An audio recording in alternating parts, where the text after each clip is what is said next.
He held my hand on our anniversary, smiling as if love still lived between us. The forest was quiet, the waterfall roaring in the distance. I thought he was planning a surprise. I was wrong. He was planning my death. With one push, he sent me over the edge, whispering, "Finally, I'm free." But what he didn't know was, I survived. And survival was only the beginning of his nightmare. Hey everyone, welcome back to the channel. Today's story is about love twisted into betrayal, survival turned into strategy, and a revenge so cold it left no room for regret. If you've ever wondered what happens when someone thinks they can silence you forever, this story will make your heart race. Make sure you hit that like button, subscribe, and stay until the very end, because justice has never tasted this sharp. The engine purred. His fingers laced mine. Warm, steady, practiced. Pine and rain threaded the air as the road narrowed through the forest. Any other anniversary might have been perfect. This one felt like a lullaby before a nightmare. "It's perfect today," he said, salesman's smile in place. "Happy anniversary, babe. Happy anniversary," I answered, the words fitting my mouth but not my heart. We parked at a mountain pullout. The dull roar ahead grew teeth. He opened my door and guided me along a slick path, his palm at my back, warm, careful, intentional. A dark wooden railing beaded with spray. Below, a waterfall tore white down the rock, mist curling up like ghosts. "Close your eyes," he whispered. "Surprise." I did, because that's what you do when you've been trained to be agreeable. For a heartbeat, I imagined a necklace, a promise, a kiss. Then his hand flattened. The shove was clean. Feet lost the rail. Stomach rose to throat. Between ground and air, his voice cut sharper than the drop. "Finally, I'm free." He said it like setting down luggage. He didn't know the heaviest thing he'd ever carry was the moment I didn't die. Cold hit like knives. The water punched breath out of me, then tried to keep it. But panic is loud. I'd learned to hear beneath noise. I let the current work while I did mine. Angle, surface, breath, push. He thought I couldn't swim. He was wrong. Survive fits better. I smashed fingers into stone on the river's shoulder and clung until the world steadied. Crawled onto a ledge, wet, scraped, alive. My pulse sounded like proof. I thought of his laugh as I fell. It didn't sting. It clarified. Love hadn't blinded me. It had taught me to look closely. For a year, I'd watched him build a cage while pretending to protect me. The keys were always in his pocket. I climbed. A maintenance track, then an emergency phone. I called the number I'd memorized months ago. Not 911, not him. A woman answered. Brisk, discreet. "We're ready," she said. "Are you?" "I'm alive," I said. "Plan is green." By dark, I had a blanket around my shoulders, a thermos warming my hands, and motion moving in my name. At midnight, the movers rolled quiet as ghosts, headlights off, boots soft. They wrapped furniture that had witnessed too many apologies, lifted frames that held smiles I no longer recognized, slid the bed where sleep had crouched small. I'd booked them weeks earlier, on the day fear decided it was done being fed. I left the house almost empty, an echo with walls. On the dining table, I placed one thing, a plain box, not wrapped, not labeled, just inevitable. Inside, I filed his future. Photocopies of bank statements where his fingers had shuffled my inheritance, screenshots where romance calcified into logistics, photographs, his car at a hotel, his arm around a woman wearing my perfume, his reflection in a mirror that kept his secrets.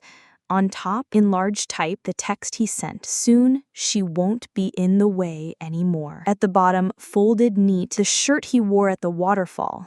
Still damp when I retrieved it downstream. No note. Explanations are gifts. He'd used up his. The getaway car idled. As the street slid backward in the rear window, my phone buzzed. Delivery scheduled. Authorities notified.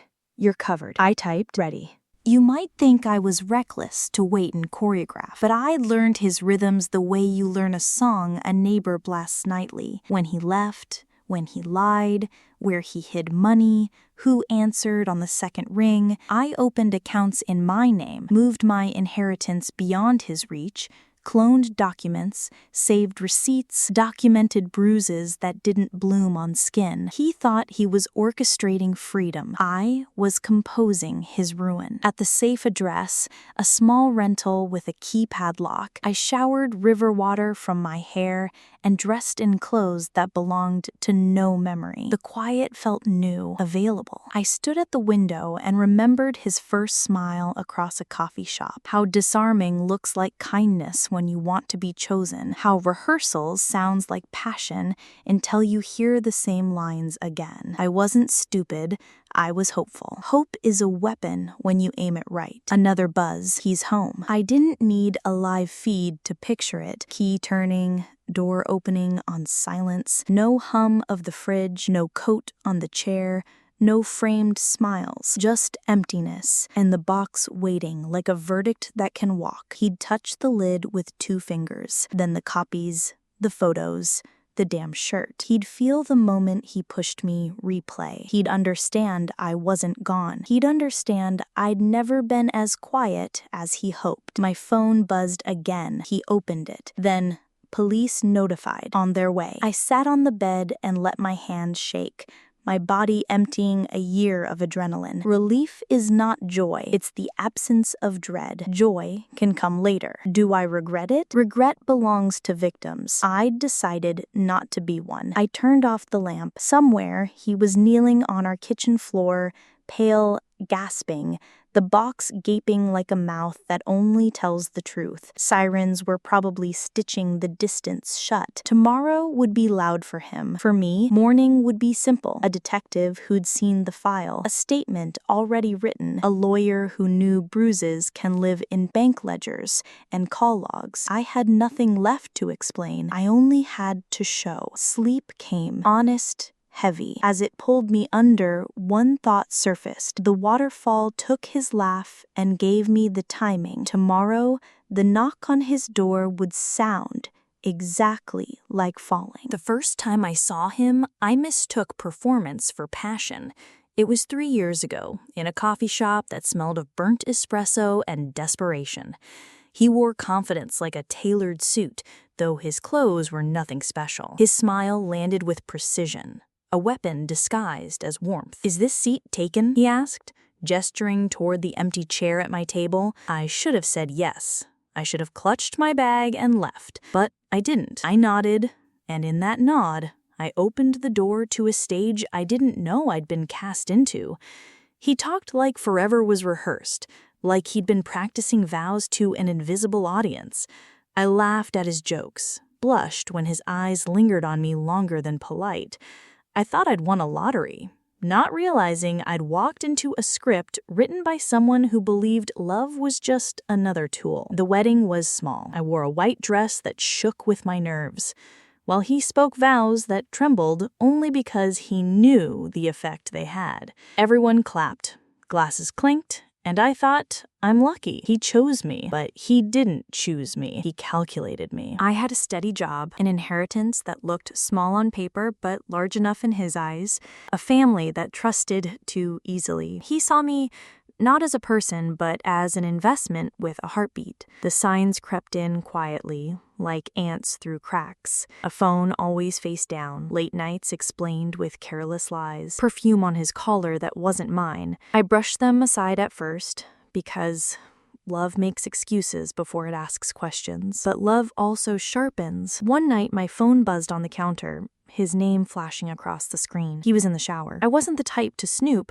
but the universe doesn't always ask. The message glowed like a blade. Soon, she won't be in the way anymore. I read it twice. My breath didn't hitch. My hands didn't shake. It was as if my heart had been preparing for this exact moment, lining itself with steel. That sentence didn't hurt. It clarified. The man I married wasn't a husband. He was a strategist.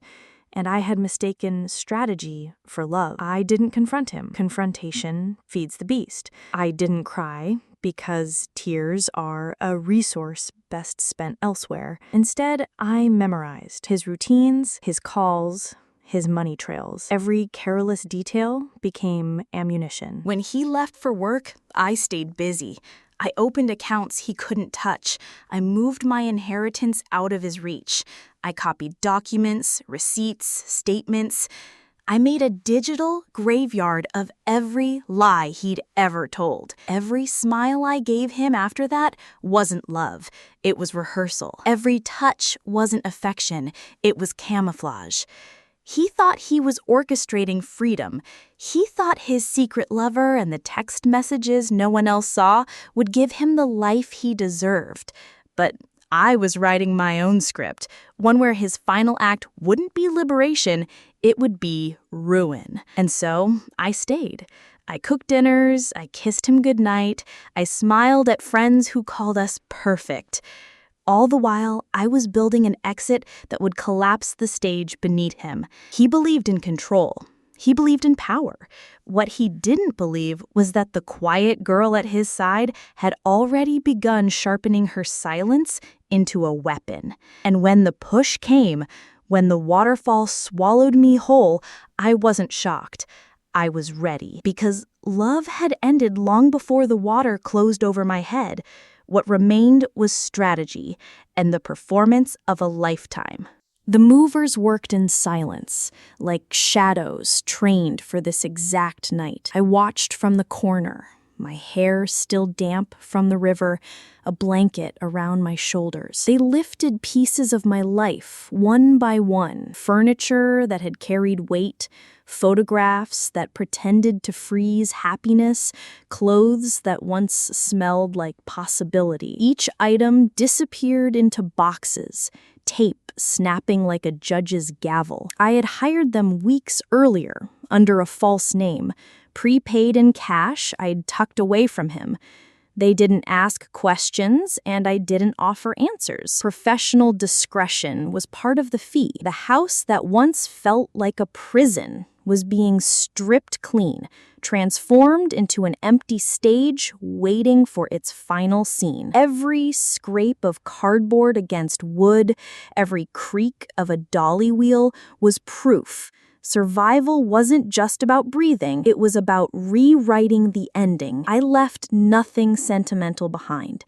Not the wedding album with its trembling vows, not the dishes we argued over while pretending to be a normal couple, not even the bed where dreams shriveled into duty. Those things were tainted, heavy with the residue of lies. But I did leave one thing. On the dining table, I placed a box, ordinary in appearance, unassuming brown cardboard, taped neatly shut. Inside lay not objects, but weapons, documents, images, evidence, my inheritance siphoned into his secret accounts, receipts that traced the cost of his betrayal, photographs of him with the woman he swore didn't exist, her perfume clinging to his jacket like guilt, and at the very bottom, folded with precision, the shirt he wore at the waterfall, still damp when I retrieved it from the riverbank, its fabric heavy with the weight of attempted murder. That shirt wasn't just clothing. It was a confession he didn't know he had signed. I didn't write a note. Words would have been wasted on him.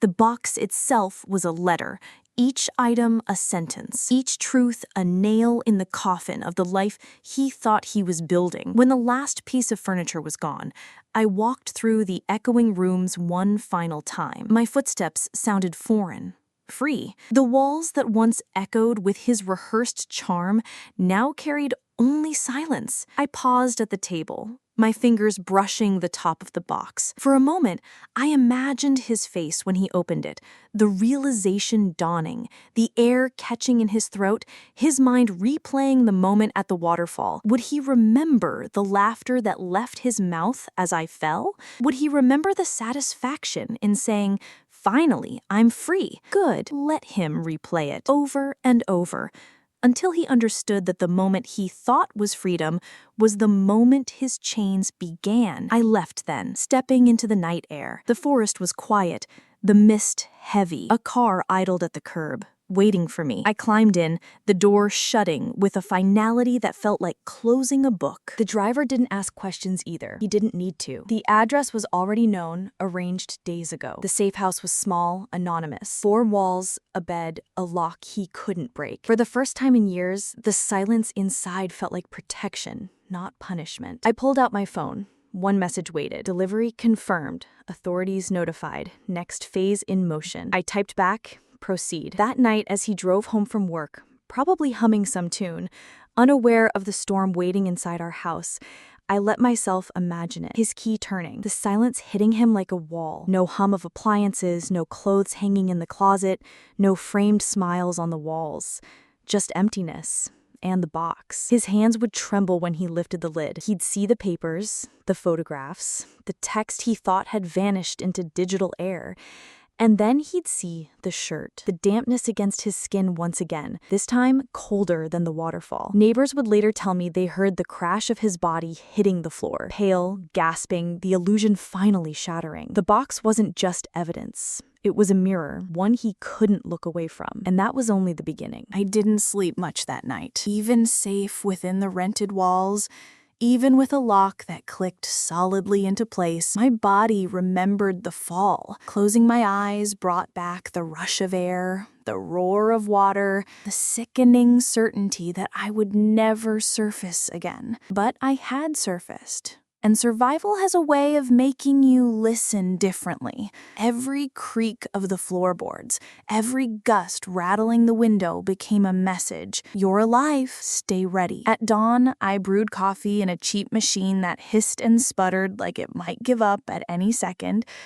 I sat at the window, mug warm between my hands, and let my eyes drift to the trees outside. Mist clung low, the forest floor still wet from the storm. Somewhere beyond those woods, the waterfall roared. I wondered if he drove past it on his way to work, smug in the belief that it had claimed me. Did he whistle? Did he hum, relief bubbling inside him like champagne? The thought didn't anger me. It steadied me, because I knew what awaited him. The authorities had their copy of everything. The movers weren't just laborers, they were witnesses. The box at home was merely the overture. The real symphony was already underway. Bank fraud, attempted murder. Infidelity may not be a crime, but conspiracy to erase a wife was. He had built his own cage. I had simply handed him the key to lock it. By mid-morning, my phone buzzed again. One of my contacts. He found the box. I closed my eyes and imagined the scene. His shoes on the hardwood, pausing in confusion, his lips forming my name, maybe at first gentle, then sharper, the silence answering him, then his gaze landing on the dining table, the ordinary cardboard box that promised nothing but delivered everything. I pictured his hands tearing the tape, the pause as he saw the first papers, the narrowing of his eyes as the photographs slipped into view, the horror when he reached the bottom, fingers brushing the damp fabric of his own shirt, the shirt that proved he had stood behind me, pressed his palm to my back, and shoved. That was the moment the waterfall returned to him. Not the roar of water, but the echo of his own voice. Finally, I'm free. Except, freedom was never his. It was mine. Reports later told me he fainted, collapsing in shock. A neighbor heard the thud, rushed to check, and found him sprawled on the floor, pale and gasping. The police arrived soon after, sirens shattering the quiet street. He hadn't even had time to recover before the law knocked louder than his conscience ever did. I sipped my coffee, calm. The world was finally rebalancing. Still, my mind wandered back to the waterfall, to the edge where stone met spray, where his laughter had mixed with thunder. It no longer felt like a place of death to me. It felt like a threshold, one I had crossed not by falling, but by rising. The river hadn't drowned me. It had baptized me. That afternoon, I walked to a small store, bought a notebook, and began writing everything down. Not for the police. They had what they needed. Not for him. He would never deserve my words. But for me, to carve truth into paper, to remind myself that silence could be weaponized, but it could also be healed. Each word was a step away from the cliff. When I finally lay down to rest, exhaustion pulling at my bones, I didn't dream of him. I dreamed of water, endless and clear, carrying me forward instead of down. For the first time in a year, I woke without fear pressing on my chest. The house was quiet, not the silence of control, but the silence of freedom. And in that silence, I knew the ghosts of the waterfall didn't belong to me anymore. They belonged to him. Morning came clean and ordinary, like nothing monumental had shifted, but the world had tilted in the night. Only the guilty were dizzy. I dressed in a plain sweater, tied my hair back, and looked like someone who paid taxes on time. Survival has a uniform. Mine said credible, contained, unbreakable. Detective Race met me in interview 2, a room with scuffed linoleum and a camera's red eye winking above the door. She had the kind of face that didn't waste expressions, and a coffee that looked like it had survived wars. "Glad you're here," she said, laying a slim folder on the table. "Your file is thorough." "Thorough beats dead," I said. Across from us sat Miss Patel, my lawyer, sharp navy suit, sharper mind. She offered a small nod that meant, "You're safe.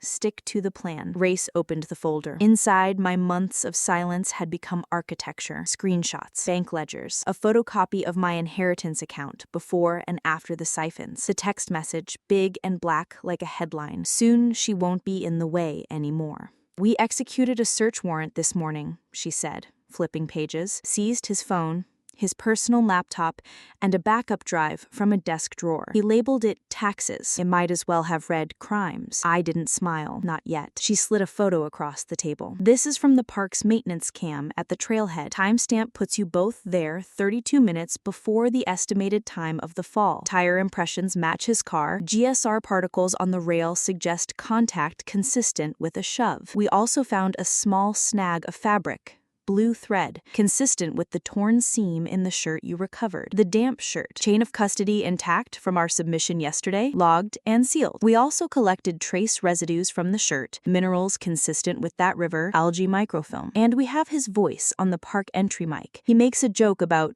finally being free of her nagging. It's faint, but it's there." The air in the room thinned, but not for me, for the past. Reyes went on, "Your neighbor's statement lines up with the timeline. She heard a crash, found him pale and gasping. Body cam video from the responding officers captures him saying, quote, 'She was supposed to be gone.' He tries to reframe it as grief, but context matters." She glanced up. "He also started a missing person report an hour later. Didn't get far. We were already at his door." I pictured him in our empty house, staring at the box, while the future folded in on him like a bad map. The waterfall had taken his laugh. The law would take the rest. "What about the woman?" I asked. "The one who wore my perfume like a costume." Reyes's jaw shifted a notch. "We have her name, her number, her workplace. Messages between them are deleted on his phone, but nothing ever really disappears. We pulled fragments from the cloud and a synced tablet, enough to show intent, enough to show conspiracy." Ms. Patel leaned in, voice measured. "We'll keep focus on attempted murder and financial crimes. The affair frames motive, the money proves method, the shove proves action." I gave my statement, not the kind weighted with tears, but the kind that lays track and lets the train arrive. Dates, times, places. I didn't stab at character. I mapped behavior. Reyes's pen moved in clean lines. Ms. Patel watched for traps. I told them about the first time I knew, about the late-night texts that cleaved me from my old life. I told them how I opened accounts, moved funds, made copies, hired movers, staged the box. I told them how I fell and didn't drown. When it was done, Reyes capped her pen. "You're not what he counted on." "No," I said. "I'm what he forgot existed." At noon, they cuffed him. I wasn't there.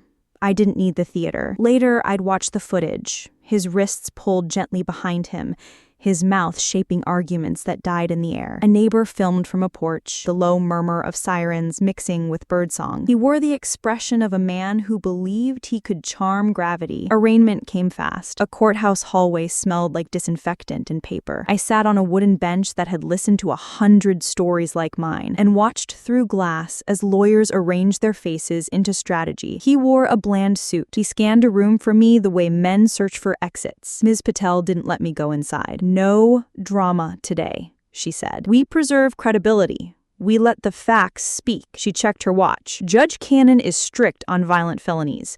Don't expect sympathy from the bench." Inside, his attorney floated the words, "accident" and "hiking misstep," like lifeboats. The prosecutor, a woman with a voice that never lifted to theatrics, placed the box's contents on the record. The message, the money, the maintenance cam, the shirt, the scuff on the rail, the medical evaluation of my contusions from a clinic visit that morning. Data, data, data. Paper cuts and handcuffs. "Bail?" the judge asked. "Denied," the prosecutor said, before the question finished crossing the room. His attorney tried community ties, steady employment, no prior violent record. The judge listened, then listened to the evidence again. She set bail so high it translated to "not today," added a no-contact order that reached into every future minute, and banged the gavel like punctuation. When he turned toward the gallery, he found me behind glass, unreadable. He tried to shape his face into an apology, a plea, a defense. It was like watching a man cycle through masks and a mirror that refused to reflect. Back at the safe house, I watched the Waterfall video on my phone, not to punish myself, but to use it as calibration. The roar was steady, the spray a constant ghost. I held the image until his voice,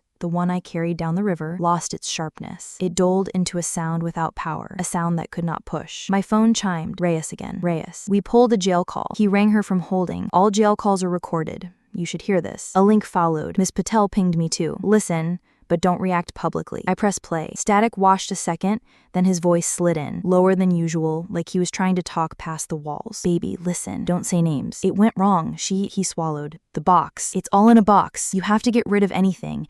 The hotel, the gifts, burn it. You hear me? Burn. Everything. Her voice came through, small and sharp. You said the water would handle it. It should have. I pushed. It was slippery.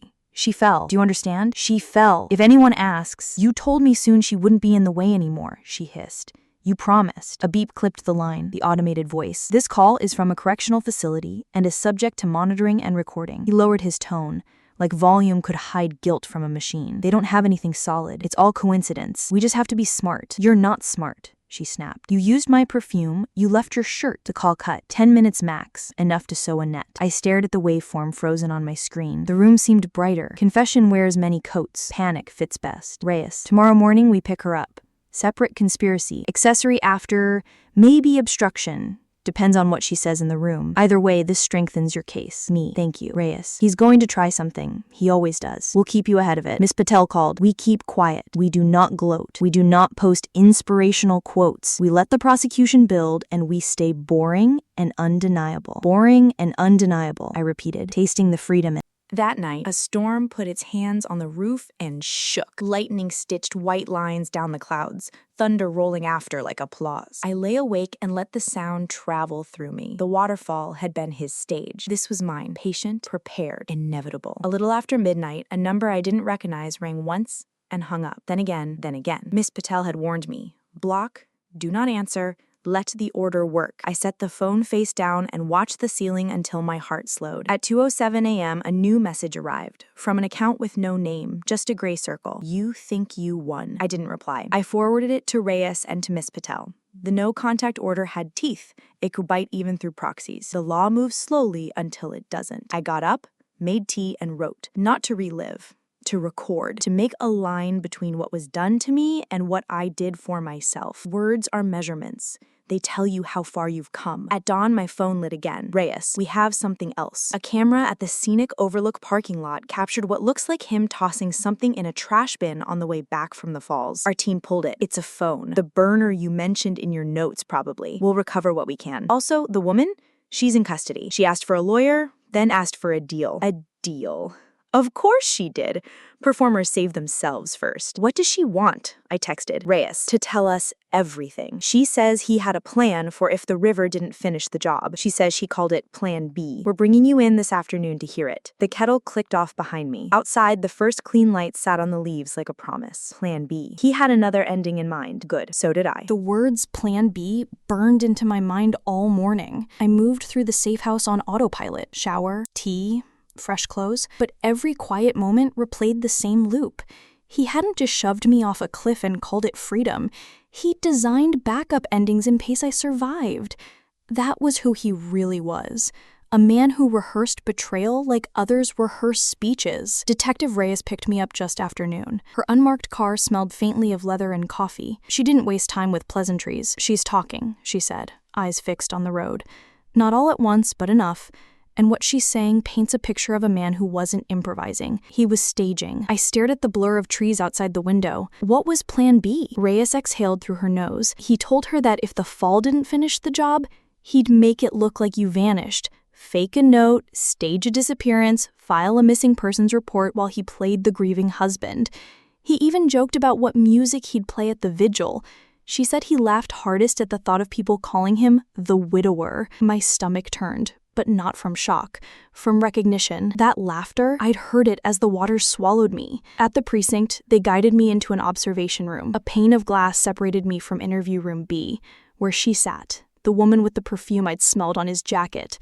Her hair was pulled into a tight knot, her arms crossed. Fear made her twitchy, but self-preservation made her cooperative. On the table lay photographs, receipts, fragments of text messages pulled from the cloud. Her signature was scrawled across a cooperation agreement. Reyes leaned against the wall beside me. She's giving him up piece by piece. The gifts, the hotels, the whispers about inheritance. But the critical thing, she admits he told her the exact night he'd get rid of you. Down to the location, the waterfall. My pulse quickened, not from fear, but from clarity. It meant everything I had suspected was now corroborated. No one could twist it into paranoia or melodrama. It was fact. Black and white, sealed with her own lips. Inside the interview room, the woman's voice trembled. He said she was weak, that she'd never fight. He promised me we'd be free. Reyes's partner, Detective Valles, pressed gently. Free from what? From her, she said, a bitter laugh escaping. He made it sound like a business transaction. She was the liability, I was the upgrade. Her words scraped, but I let them. Pain sharpens resolve. By late afternoon, the evidence board in Reyes's office looked like a jigsaw puzzle coming together. Photographs, timelines, text bubbles printed in bold ink. The shirt sat sealed in a plastic bag, its blue fabric dulled under fluorescent lights. At its center, a circle of darker stain from river water. Between the shirt, the text, the financial theft, the footage, and her statement, we have more than attempted murder. We have conspiracy. We have premeditation. We have intent. Miss Patel, seated across from me, steepled her fingers. This is no longer about proving survival. It's about ensuring conviction. That night, back in the safe house, I sat at the desk with the notebook I'd started. Rain tapped lightly at the window. I wrote 3 words at the top of the page. Plan B failed, because it had. His backup plan unraveled the moment I clawed my way out of the river. His script only worked if I played the victim. I had rewritten my role the second I chose silence as strategy, not surrender. Somewhere across town, he sat in a cell replaying the fall in his mind. Maybe he cursed the river. Maybe he cursed her for talking. Maybe he cursed me for refusing to drown. But curses can't reach the living when the living stop listening. Before I turned out the light, I walked to the mirror. For months, I had avoided my reflection, afraid of seeing only weakness staring back. Now I looked fully. My face was pale, drawn, but steady. My eyes didn't carry his shadow anymore. I whispered aloud, just to myself, no more plans. Just truth. The silence that followed didn't scare me, it answered. Courthouses are theaters where truth and lies wrestle under fluorescent lights. By the time his trial began, the world had already stripped him of every disguise, but he still tried to wear masks. That was his nature. Performance over honesty, control over connection. The courtroom buzzed with quiet voices the morning jury selection started. Reporters sat in the back rows, pens ready, eyes sharp. Neighbors who once waved at us across lawns leaned in for gossip wrapped in justice. I walked in with Miss Patel by my side. Every step measured, every breath rehearsed. She'd told me, the jury must see you as steady, not broken, not vengeful, steady. He entered in a suit, cuffs hidden beneath sleeves, hair combed too carefully. He scanned the room like a man looking for a stage light. When his eyes landed on me, he tried the same smile he'd used the first day we met in that coffee shop. Disarming, charming, a smile that once opened doors. It bounced off me like sunlight on glass. The prosecution built the foundation brick by brick. They began with the bank records. Statements showing how he siphoned my inheritance, routing it through accounts under his control. Then came the photographs. Him with the woman, their bodies close enough to erased out. Finally, they revealed the text message, projected on a screen so large the jurors couldn't look away. Soon, she won't be in the way anymore. The room shifted with that one. Some jurors leaned back, others leaned forward, but all understood. This wasn't a misunderstanding, it was intent. The defense tried to spin. They called it dark humor, taken out of context, stress from a troubled marriage. His lawyer painted me as paranoid, overly suspicious, a woman twisting details into daggers. But then the detectives presented the shirt, sealed, tagged, undeniable. Blue fabric, torn at the seam, damp with river residue. They explained how its fibers matched threads found at the waterfall's railing. They explained the minerals embedded in it, the algae trace that placed it exactly where I said it had been. And then came the recording. From the jail phone, his voice filled the courtroom, frantic, panicked, begging the other woman to burn everything, insisting the shove had been an accident, trying to erase intent even as he confirmed it. The defense objected, overruled. The jury listened in silence. Each word was a nail. When I testified, my voice did not tremble. I told the story in sequence, how he led me to the waterfall, how his hand pressed against my back, how his voice cut sharper than the drop. Finally, I'm free. I explained how I surfaced, how I climbed, how I walked out alive when he had already rehearsed my funeral. I described the box, its contents, the way survival became strategy. I didn't cry, I didn't rage, I let the facts breathe. When I stepped down from the stand, I caught a glimpse of him. For the first time, his mask slipped, not into guilt, he was too practiced for that, but into fear. The kind of fear that comes when the script fails and the audience no longer believes the act. Days stretched, witnesses testified. The woman told her part, voice flat, her eyes darting to the jury, to him, back to the floor. She admitted her role. She admitted his promises. She admitted the plan. The jury watched, listened, weighed, and then closing arguments. The prosecutor stood tall, voice steady. Ladies and gentlemen, this case is not about an accident. It is about design. A man who saw his wife not as a partner, but as an obstacle. A man who calculated her worth in dollars and convenience. A man who decided freedom meant murder. But freedom is not his to take. She survived. And because she survived, you can see the truth. Don't let his performance fool you. Don't let his smile rewrite the facts. Justice is not theater. Justice is reality. When his lawyer rose, he tried to soften the edges. He called me vengeful, said I'd stage the evidence, suggested I was embellishing a marital dispute. He said his client was guilty only of weakness, not wickedness. But weakness doesn't push. Weakness doesn't plan. Weakness doesn't laugh as a body falls into water. The jury filed out. Hours later, they filed back in. Guilty, the foreperson said. Attempted murder. Conspiracy. Fraud. I didn't cheer. I didn't even smile. My hands folded neatly in my lap, my breath steady, because this wasn't a victory. It was a reckoning. As the judge read the sentence, decades in prison, restitution for the money stolen, no parole for years to come, he turned toward me one last time. His mouth opened, searching for words. Apology, blame, performance? I would never know because I didn't look back. The courthouse emptied like a stage after the curtain falls. Lawyers gathering papers, reporters rushing out with headlines, jurors slipping back into anonymity. I walked outside into a sky the color of steel, the air heavy with the smell of rain. Cameras flashed in the distance, but I kept my head high. steps measured. I wasn't walking away from the trial. I was walking into a life he could no longer touch. For months, I had carried tension in my shoulders, like invisible chains tightening with every breath. That day, they broke. Not because the judge's gavel had struck, not because the jury had spoken, but because I finally understood survival wasn't just about avoiding death. It was about reclaiming life. Back at the safe house, I sat at the kitchen table, the notebook open in front of me. Pages filled with my handwriting stared back, every detail of what he had done, every step I had taken to fight back. It wasn't just evidence anymore. It was testimony to myself, proof that I hadn't imagined it, proof that I wasn't weak, proof that silence can be sharper than screams when wielded with purpose. That night, I slept without fear for the first time in years. No jolts awake at phantom footsteps, no echoes of his laugh twisting through the dark. Just steady breaths, steady heart, steady silence. Weeks passed and freedom became a practice.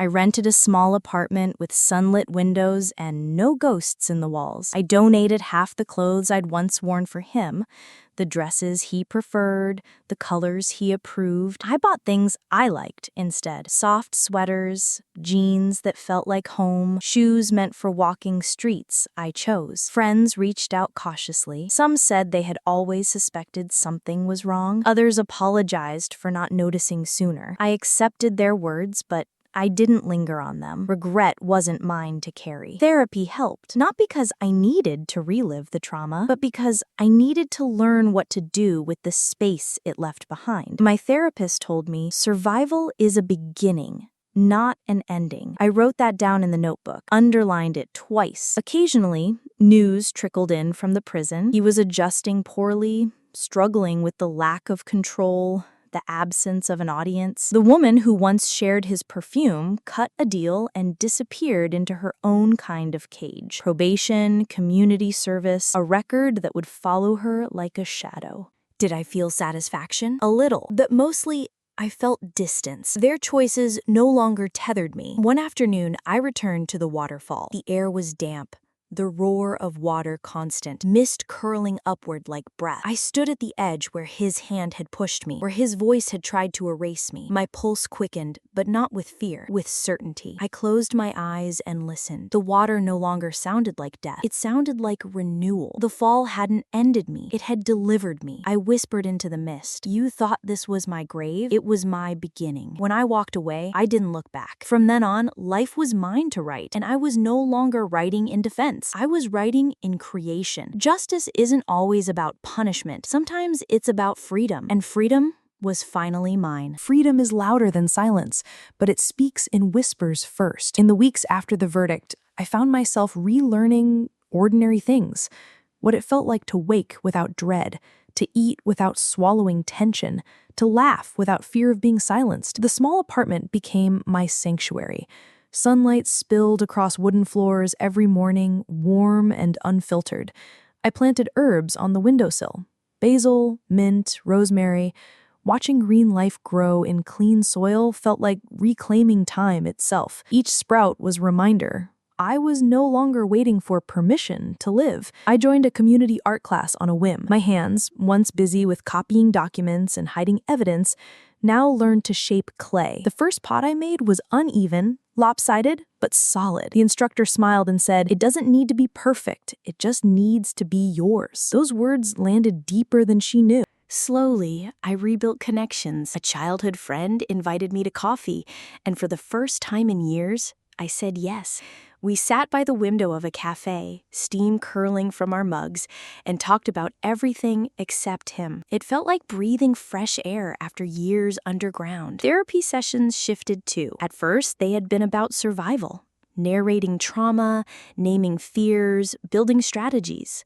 But one day, my therapist asked, "Who do you want to be beyond survival?" The question startled me. I had been so focused on not dying that I hadn't thought about living. I started lists, not of evidence, not of lies, but of dreams, places I wanted to see, skills I wanted to learn, books I wanted to read without checking the clock for when he might come home. Trust didn't come back all at once. Crowds still made me wary. A knock on the door still made my heart jump. But I learned that healing wasn't a single sunrise. It was a series of dawns, each one brighter than the last. One evening, I walked by the river near my new home. The current was calmer than the waterfall that had tried to claim me, but the sound was similar. A steady rush, relentless yet soothing. I stood on the bank and closed my eyes. The water no longer triggered panic. Instead, it felt like an ally. The river hadn't drowned me. It had carried me to the edge of myself and handed me back alive. I realized then survival had been my revenge, but rebuilding, this quiet, deliberate reconstruction of self, was my victory. I enrolled in night classes at the local college, something I had postponed for years. Psychology fascinated me. Understanding the human mind, the way people manipulate, the way others resist. It felt like studying the blueprint of my past, arming myself with knowledge for the future. Each step, each choice, layered distance between me and the cage he had built. And with every day that passed, I felt the weight of his shadow lighten. Rebuilding wasn't flashy. It wasn't loud. It was meals with friends, laughter in art studios, late-night pages filled with ideas. It was walking through the world and realizing my story wasn't just about what he had tried to do to me. It was about what I chose to do afterward. And what I chose was life. The trial was over. The headlines faded. His name drifted into court dockets and prison rosters, while mine began to find space in something quieter, life. I kept the notebook, the one where I had written every step, every plan, every scar turned into evidence. But now I didn't add to the record of pain.